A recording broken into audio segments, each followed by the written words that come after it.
네, 우리 대학원 강의인데 5주차들 또 이렇게 하게 되네요. 참 빨리 끝나기를 바랍니다. 좀 만나서 그야말로 대학원다운 수업을 해야 되는데 뭐 아시다시피 상황이 그렇습니다. 이 내용은요 강의 자료실에 파워포인트를 올려놓겠습니다. 그걸 참고를 해서 이 강의와 더불어서 같이 해주셨으면 좋겠습니다. 자, 우리 오늘 그 수업은요, 이 군주론이론 가지고 공부해 보도록 하겠습니다. 이제 그 마키아벨리죠. 마키아벨리가 쓴 책인데, 참 말도 많고 또 여러 가지로 수많은 사람들에 의해서 이야기되고 있는 책입니다. 원래는 라틴어로 쓰였죠. 라틴어로 쓰였고 이게 이제 수많은 나라들의 번역서로 나왔고 우리나라에도 한 번역서가 한 10대까지가 있어요. 여러 가지 뭐 번역서가 있습니다만은 여러분들 뭐 그 파워포인트에 올려놓은 자료 중에 아무 개나 뭐 해도 좋습니다.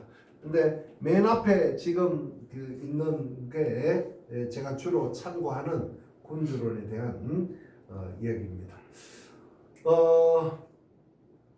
그 두 번째 그림에서 그 나오는 게 바로 그 하니발, 그죠?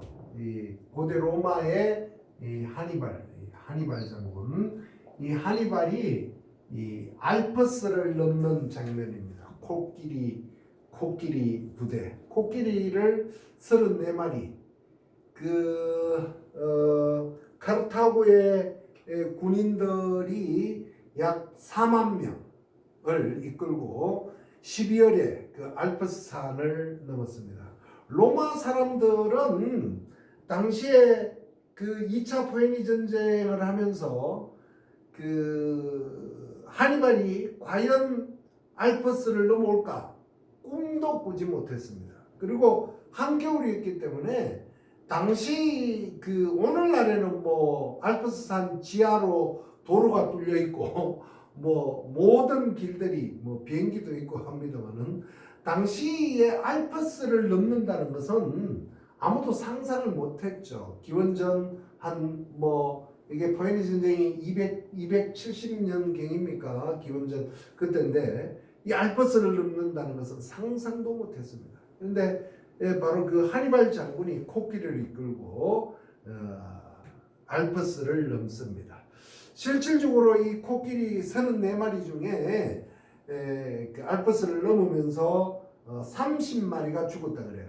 30마리가 죽고 또 수많은 카르타고의 병사들이 병에 걸려서 죽게 됩니다. 당시 그 하니발 군대를 막기 위해서 그 이탈리아 그 로마 위쪽에, 그죠? 로마 위쪽에 진을 치고 있었는데 이때 병사들이 로마 군사의 8만이었다는 거죠. 그런데 한 15,000명이 죽고 4만 명 중에서 그럼 얼마입니까? 25,000명 대 25,000명 대 8만 명. 누가 이기겠어요? 당연히 로마가 이기겠죠. 당시로 당시는 뭡니까? 그 사람 병사 수하고 전쟁하고는 똑같습니다. 예? 그러니까 병사 수가 누가 많느냐에 따라서 달라지는 거죠. 그런데 이 그 하니발은 로마 군대를 상대로 승리를 합니다. 25,000, 그죠? 야, 25,000이 어떻게 8만을 이겼을까요? 바로 이 우리가 지난 3주째, 4주째 공부했던 그 알렉산더 있죠? 이 알렉산더, 그죠? 이 알렉산더의 전법입니다. 바로 이거죠. 적군이 보병으로 오면은 나는 기병으로 간다. 적군이 기병으로 오면 나는 보병으로 간다. 뭐 이런 거죠. 적군이 빠르게 오면은 나는 천천히 간다. 적군이 천천히 오면 나는 빨리 간다. 뭐 이런 거죠. 그러니까 상상하지 못하는 think differently, 다르게 생각하는 겁니다. 이게 이제 성공 비결입니다. 우리가 나중에 시저 카이사르에 대해서도 우리가 공부를 하겠습니다만은 카이사르도 결국은 알렉산더 하니발 카이사르예요. 이렇게 연결됩니다. 예? 시저죠, 그죠? 카이사르. 이런 로마 고대사의 최고의 대장군들입니다. 어쨌든 이 2만 5천 명이 8만의 로마 군대를 승리를 하죠. 인류 최초의 알프스를 넘은 사람입니다. 뭐 마키아벨리 이야기하면서 무슨 알프스를 이야기하느냐? 마키아벨리의 직업은요 외교관이었는데 바로 그 16세기에 이 알프스 산을 수십 번 왔다 갔다 해야 되는 그런 사람이었죠.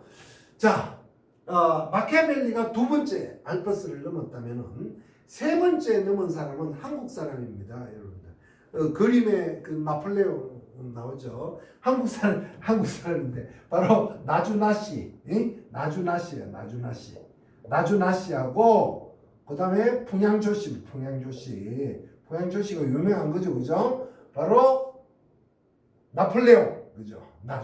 나폴레옹이 나주나시입니다. 나주나시고 또 풍양조씨, 그죠? 조세핀, 나폴레옹의 와이프가 조세핀이죠. 그 그림을 보면은 그 나폴레옹이 황제 등극을 하잖아요. 처음에 나폴레옹은 나폴레옹 탄생하는 거 보면은 참 재미있습니다. 이게 좀 우리나라하고 참 비슷하기 때문에 이걸 이해하고 갑시다. 그 나폴레옹은 어디 출신이냐면은 이탈리아 지도를 그려보면은 이 남쪽에 있는 큰 섬, 요거는 뭡니까? 시실리 섬이에요. 시칠리 많이 들어봤죠, 그죠? 시실리. 여기에 주산지가 뭐냐면 밀이었어요. 아까 얘기했던 포에니 전쟁이 일어나는 이유도 요 밀 때문에 일어납니다, 사실. 예? 밀. 지금 그리고 두 번째 얘기 다른 섬이 있어요. 이게 사르디니아. 요 섬이 지금도 세계에서 가장 살기 좋은 또 오래 사는 이런 장수 마을입니다. 거기 나폴레옹 고향은 여기 요거 코딱지만한 코르시카라는 코르시카. 원래는 이 코르시카라는 섬은 이탈리아에 속해 있었죠. 이탈리아에 속해 있었는데 결국은 당시는 프랑스에 속하게 되고 이 프랑스는 프랑스의 땅이었던 땅에 살았던 나폴레옹은 프랑스에 가서 육군사관학교에 들어가게 되는 그런 거였습니다. 그래 육군사관학교 포병 출신인데 45등 중에요. 몇 등이었는지 아세요? 45명 중에 한 25등밖에 못합니다. 공부를 못했어요. 그렇게 못한 건 아니지만은 그렇게 뛰어나지 못했죠. 그런데 어쨌든 근데 나폴레옹이 장교로 임명될 때 프랑스 혁명이 일어납니다. 1789년이죠. 89년에 프랑스 혁명이 일어나는데 처음에 프랑스 혁명은 이 부르주아죠. 부르주아 혁명이야. 소위 말해서 귀족, 그다음 농노 요런 그 신분 구조에서 중간층 부르주아들이 권력을 혁명을 시작합니다. 이 부르주아들은 보통 우리나라의 그 패티킴이라고 알아요, 여러분들. 패티킴 가수 우리 대학원생들은 아시죠? 패티킴 키도 크고 노래 잘하잖아요. 그래서 이 PETTY 패티라는 것은 영어 단어 찾아보면 작고 앙증맞은 이런 뜻입니다. 그런데 우리의 패티킴은 전혀 작고 앙증맞지 않습니다. 그레이트합니다. 그죠? 이 패티킴을 이 패티라고 하죠. 패티, 그죠? 요거는 뭐냐? 작고, 그냥 소부르주아. 많이 들어보셨죠? 소부르주아. 그 다음에 이제 대부르주아라고 하는, 소부르주아, 대부르주아. 근데 소부르주아들은 뭐냐? 이런 거죠. 저처럼 이렇게 강의하는 교사, 교수, 공무원, 상점주, 어쨌든 남한테 도움받지 않고 먹고 사는 언론을 가지고 먹고 사는 뭐 이런 신문 기자 이런 사람들. 그래서 이제 이 소부르주아들은 소위 말해서 이 공산당 애들이 가장 싫어요. 간에부터 썰개부터 하니까. 예?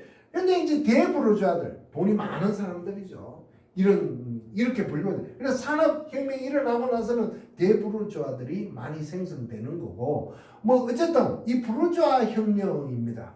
부르주아 혁명으로 시작됐다가 이 부르주아들이 자기들만이 잘 살게 하는 그런 헌법을 만들어요. 그게 이제 처음에 프랑스 혁명이 국민의회에서 뭘로 바뀌어요? 입법의회로 바뀝니다. 입법의회. 이 입법의회는 부르주아 사회입니다. 부르주아 사회. 자, 자기들을 도와주었던 밑에 아직 해방되지 않았던 농노 그룹들, 일명 프롤레타리아들이죠. 이 프롤레타리아들이 반란을 일으켜요. 그게 바로 뭐냐면은 국민공회입니다. 국민공회. 국민공회. 프랑스 최초의 공화정인데 여기에서 정권을 잡은 최초의 바로 사람들이 지롱드당 자코뱅당. 이런 바로 우리가 당통 로비스페르라는 그런 슈퍼맨들이 태어날 때입니다. 자, 나폴레옹은 누구냐 하면은 로비스페르. 우리 오늘날에 보면은 오늘날의 개념으로 봅시다. 오늘날의 개념으로. 자, 우리가 좌, 우 이야기 하지 않습니까? 그죠? 베르사유 궁전이 이래 있으면은 의원들 의석이 이래 있어요. 의석이 이래 있으면 국민공회 때 주로 대부분이 자코벤 그룹들, 즉 좌파들, 프롤레타리아 출신들이 정권을 잡아가지고 그 사람들은 주로 좌측에 위치하고 있었습니다. 그래서 이 좌측은 베르사유 궁전 좌측은 높은 지역이었어요. 그래서 산악파 혹은 좌파라고 이야기했습니다. 그때부터 좌파 우파가 갈라지는 거예요. 좌파는 급진적이고 조금 더 뭡니까? 혁명적이고 이런 거죠. 우파는 바로 그 입법의 부르주아들 또 귀족들 이런 사람들이 주로 있었던 곳입니다. 네? 주로 있었던 것이에요. 그래서 오늘날 우파 이렇게 구분이 되는 거예요. 자, 국민공회 때 다시 말해서 좌파 세력이죠. 좌파가 권력을 잡았을 때 누가? 처음에는 당통, 그 다음에는 로비스페르. 뭐 아주 끝내주는 친구죠. 로비스페르. 서피에르. 로비스페르가 정권을 잡습니다. 그때 로비스페르의 2인자가 바로 누구냐면 생시몬이라고 바로 나폴레옹의 형입니다. 나폴레옹 형이 좌파 활동의 대장이었어요. 부대장. 자, 나폴레옹은 어떻게 됐겠습니까? 군대 소위 달고 계급 빠빠빠빠 성공했겠죠. 예? 그런데 100일 천하. 그야말로 로비스페르가 100일 만에 쫓겨납니다. 권력을 잡고 100일 만에 쫓겨나고 다시 프랑스는 어떻게 바뀌느냐? 국민공회가 500인 해로 바뀌어요. 500인 해. 이 500인 해는 뭡니까? 바로 의회 부르주아와 귀족의 연합 세력입니다. 연합 세력. 이 연합 세력이 권력을 잡고 뭐 말 그대로 우파가 권력이 잡았겠죠. 우파가 권력이 잡으니까 좌파 그동안의 세력들 이 국민공회 세력들을 왕따를 시켰겠죠. 그죠? 나폴레옹도 어떻게 됐겠어요? 왕따를 했겠죠. 그래서 장교 자리에서 쫓겨납니다. 쫓겨나서 아무것도 못하고 있었어요. 아무것도. 그런데 문제는 뭡니까? 이 좌파들 소위 말해서 시민운동 뭐 좋은 말로 하면 시민운동 뭐야? 프롤레타리아 혁명을 하는 놀상 데모하는 거야. 응? 프랑스 파리에서 늘상 데모하니까 이 500인의 우파 세력 500인에서 저 귀찮은 거예요. 일반 시민들. 저걸 어떻게 해서라도 처단을 해야 돼. 쫓겨났던 나폴레옹을 씁니다. 나폴레옹을 써서 진압을 하게 만들어요. 그러니까 어떻게 됩니까? 나폴레옹이 이때다. 기회를 잡고 그 옛날에 과거 나의 좌파 활동은 끝낸다. 박정희 대통령도 비슷하죠. 박정희 대통령이 일제시대 때 일본에 장교 안 했습니까? 해방 이후에 우리나라 와서 자기 형님 바로 박상희예요. 박상희. 박상이라는 자기 형님이 있는데 대구 바로 어딥니까 대구에 구미죠 구미에 박상이 이 집이 있는데 자기 형님이 누구냐면은 당시 남로당 대표가 누구냐면은 북한에는 김일성 남로당에는 박근영이었습니다. 박근영이었는데 이 박근영이 남로당의 당수 박상희는 남로당의 2인자였어요. 그래서 구미지구 위원장을 하고 있었는데 남쪽의 공산당이죠. 쉽게 얘기해서 박정희가 해방 이후에 자기 형님 집에 가서 뭐 했느냐 자신도 모르게 자파활동한 거예요. 응? 자신도 모르게 형님이 막걸리 사오라 그러면 사간 거고 그렇게 된 겁니다. 이게 그렇게 해서 자신도 모르게 공산당 운동을 했는데 결국은 어떻게 돼요? 우리의 이승만 대통령이 권력을 잡고 박정희 대통령은 육군 본부도 참가했죠. 뭡니까? 육군 사관학교도 못 가게 되는 거죠. 그렇게 자파 활동을 했기 때문에 그래서 아무것도 못해서 뭐 했냐 민간인 신분으로 당시 만주족 군관학교의 선배였던 장도연이 그죠? 이 장도연 씨가 수방사 사령관이었는데 박정희를 불러서 육군본부의 고등문관 즉 뭐 오늘날 국방공무원 뭐 정도를 시키게 됩니다. 그리고 나서 뭐가 터져요? 6.25가 터지죠. 이래서 승승장구하게 되는 겁니다. 예. 나폴레옹하고 비슷해요. 그래서 나폴레옹은 권력을 잡고 당시 권력을 잡고 계속 애국가의 전쟁을 통해서 승리를 하니까 나폴레옹의 인기가 하늘을 솟는 겁니다. 결국 뭐예요? 우리 그림에도 나와 있습니다만은 나폴레옹이 말을 타고 알프스에 뒤집어지는 장면이 있죠. 이 장면이 뭐냐? 나폴레옹이 프랑스 500인 내에 명령을 받고 자기 고향 이탈리아를 침공하라는 이탈리아 어디를 넘어요? 알프스 산을 넘는 겁니다. 알프스 넘다가 이게 생각한 거야. 내가 내 고향을 침범하는 것보다 리턴 백 파리로 돌아가자. 응? 가서 뭐 한 거예요? 구테타한 거예요. 구테타. 응? 이 구테타에서 권력을 잡습니다. 권력을 잡고 처음에는 자기가 황제가 되기 미안하니까 처음에 뭐라 그러냐? 통령이라고 그랬어요. 통령. 네? 이게 대통령의 통자입니다. 내가 여기 대자가 붙어요. 네? 통령을 3명이나 줬어요. 우리 3명이서 각각 뭐 프랑스 여기 해서 요거 우리 나눠가지 하자. 말할 것 같으면 오늘날 어느 정당의 당수는 통령입니다. 그런데 정당의 당수가 대통령이 되고 나면은 그 사람은 요 지역만 대표하는 것이 아니라 이 전체를 대표해야 되는 거예요. 네? 그런데 이런 인물이 안 나와 우리나라는 아직도. 네? 어쨌든 나폴레옹은 대통령이 안 되고 뭐가 됐어요? 황제가 된 거예요. 네. 황제가 되고 나서 그야말로 프랑스가 물론 또 나폴레옹은 정치를 잘했습니다만은 여러 가지로 문제점이 발생하죠. 한 번은 재밌는 이야기가 있는데 여러분들 저 그림이 나폴레옹 황제대가 나는 그림이 어디 가면 원본을 볼 수 있냐면은 루브르 박물관에 그 그림이 아주 한쪽 벽을 다 차지해요. 차지하고 있는데 저기를 이제 가서 감상을 하는데 우리 팀 관광팀들이 한 40명 됐습니다. 뭐 사람들이 워낙 많으니까 마이크로 가지고 하는 것이 아니라 각자 귀에 꽂아요. 그걸 꽂아가지고 설명을 합니다. 그런데 그 가이드가 하는 소리가 나폴레옹이 전쟁을 하다가 갑자기 자기 와이프가 보고 싶어서 막 집을 뛰어왔다는 거야. 막 뛰어와서 하는 소리가 집 앞에서 조세피나 외쳤다는 거죠. 자기 부인을 불렀다는 거예요. 조세피나 불렀더니 이 조세핀이 막 집에 있는 구검약을 가지고 막 뛰어왔다는 거예요.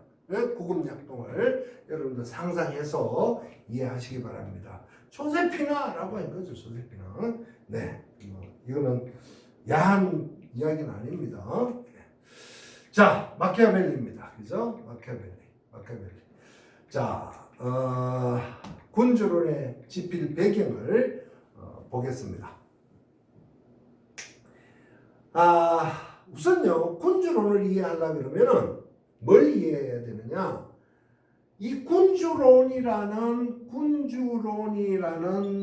이 론은 그야말로 이야기고, 군주라는 프린키피아 군주에게 주는 뭐 이런 뜻인데, 군주라는 의미는 오늘날의 민주주의 사회 또 동양과 서양을 다른 겁니다. 또 그 시대에 맞는 거지. 그래서 이 마키아벨리가 이야기하는 것은 16세기 이탈리아 그림 다시 한번 그려볼게요. 이 대충 이렇게 되어 있는데 여기 로마고 피렌체가 한 요 정도 있습니다. 요 정도 있고 베네치아가 여기 있고 가장 번성하고 뭐 부자 우리 이제 축구팀 인터밀란 이렇게 이래 가지고 있는 거 있죠. 이래 축구 잘 찾아잖아요. 그 부자애들 있는 이 밀라노라는 곳이 이제 대충 그림이 이래 돼 있습니다.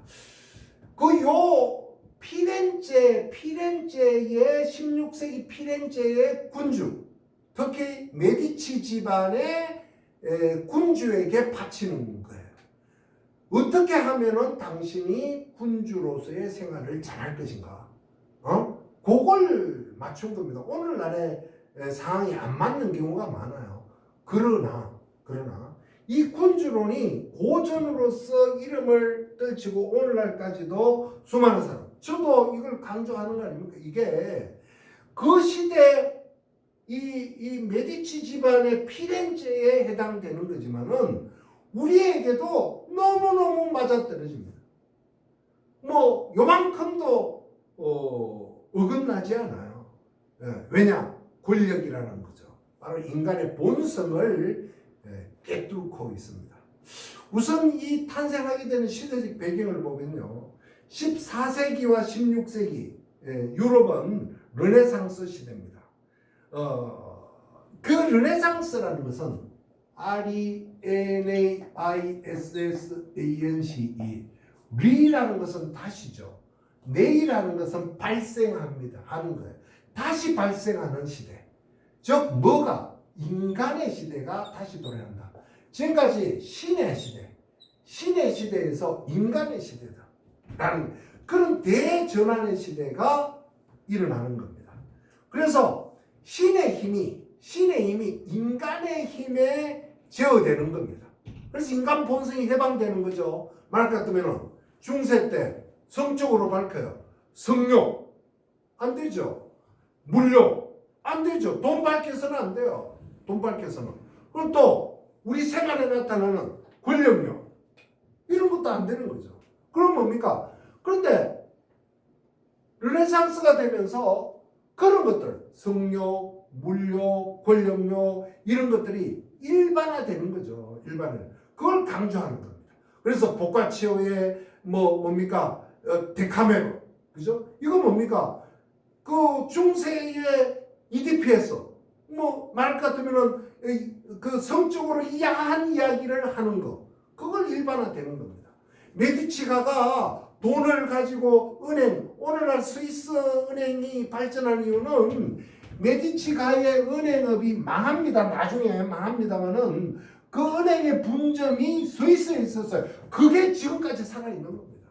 뭘로? 신용으로요. 그게 상황입니다. 자, 마키아벨리 권력이라는 거. 권력 지금도 나 안 해요. 하지만은 그 다 거짓말이라는 거죠. 그런 것들을 일반화하는 겁니다. 자, 조금 이따 다시 시작하겠습니다.